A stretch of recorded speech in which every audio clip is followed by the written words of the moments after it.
दोस्तों फिर से स्वागत है मेरे आपको यहाँ पर आने के लिए बहुत बहुत धन्यवाद। तो शुरुआत करते हैं यहाँ पर। आज मैं आप लोगों को पिछले क्लास में पढ़ाया था सिंधु सभ्यता के बारे में। फिर उसके बाद दोस्तों मैं आप लोगों को पंचवर्षीय योजना से करवा दिया, तो वहाँ से आपका 4 नंबर फिक्स हो गया था।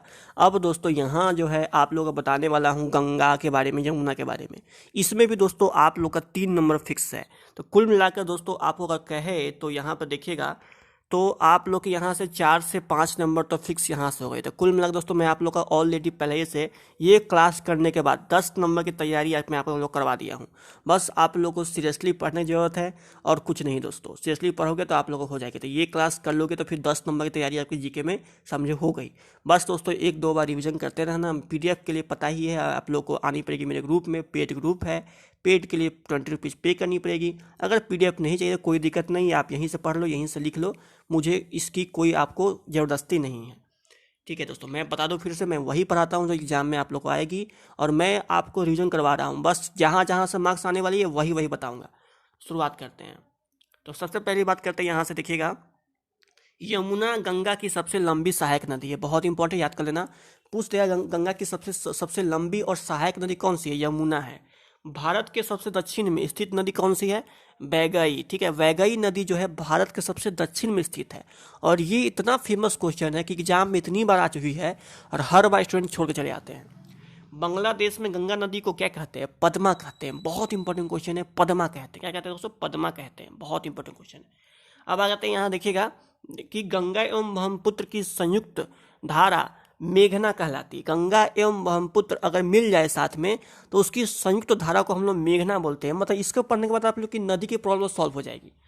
जिसकी सहायक नदी है बराक। पूछ देगा आपको कि गंगा एवं ब्रह्मपुत्र की नदी से जो मिल से जो बनता है मेघना नदी, उस मेघना नदी की सहायक नदी कौन सी है? तो वह है बराक। आप क्वेश्चन ऐसे पूछ सकती है ना, तो ऐसे पूछेगी कि मेघना की सहायक नदी कौन सी है, तो वह है आपको बराक।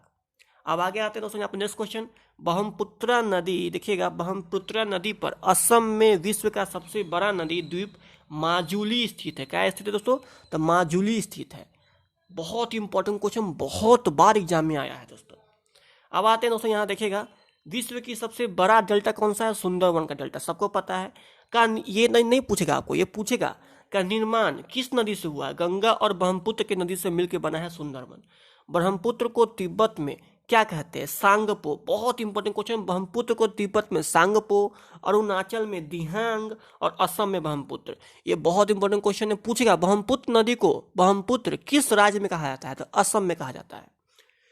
ठीक है। अब ब्रह्मपुत्र नदी को बांग्लादेश में क्या कहते हैं? तो बांग्लादेश में दोस्तों पद्मा कहते हैं। पता ही है आप लोग को, पद्मा के नाम से मत करना। गंगा नदी को पद्मा कहते हैं। ठीक है, ब्रह्मपुत्र को नहीं पता है, माफ करना उसके लिए। अब आगे आते हैं दोस्तों, यहाँ पर देखिएगा बांग्लादेश में ब्रह्मपुत्र को जमुना कहते हैं। यहाँ पे क्वेश्चन आ गया, बांग्लादेश में ब्रह्मपुत्र को जमुना और गंगा को बांग्लादेश में आपको पता ही है क्या कहते हैं? पद्मा के नाम से पुकारते हैं।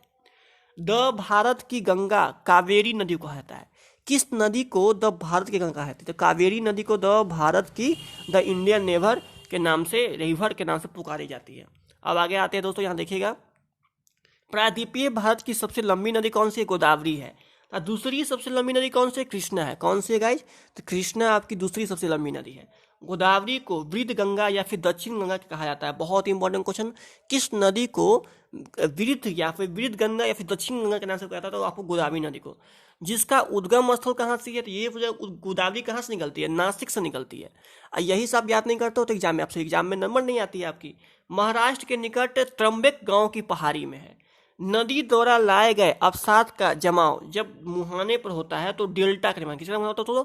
तो डेल्टा का निर्माण होता है। ठीक है, डेल्टा समझते हो ना, वो डेल्टा होता है। अब आगे आते हैं यहाँ पर सेकंड क्वेश्चन। डेल्टा की आकृति कैसी होती है? त्रिभुजकार की बनती है।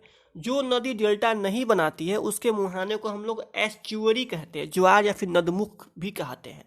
बहुत इंपॉर्टेंट क्वेश्चन आपका, इसमें से 2 से 3 नंबर फिक्स है आपका। अब आगे आते हैं, नर्मदा और ताप्ती नदियाँ पश्चिम की ओर बहने वाली नदियाँ हैं जो डेल्टा नहीं बनाती है। ठीक है, जो डेल्टा नहीं बनाती है। नर्मदा नदी का उद्गम स्थल कहाँ है? अमरकंटक है। कहाँ है दोस्तों? अमरकंटक है।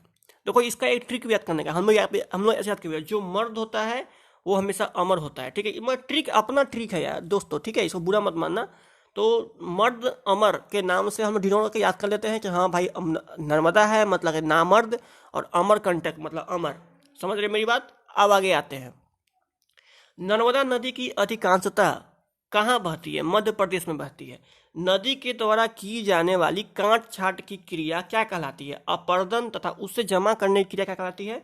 निक्षेपण कहलाती है। बहुत इंपॉर्टेंट है, निक्षेपण कहलाती है।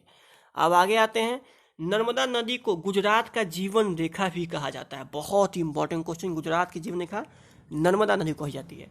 सबसे अधिक सीधी बहने वाली नदी कौन सी है? नर्मदा नदी है।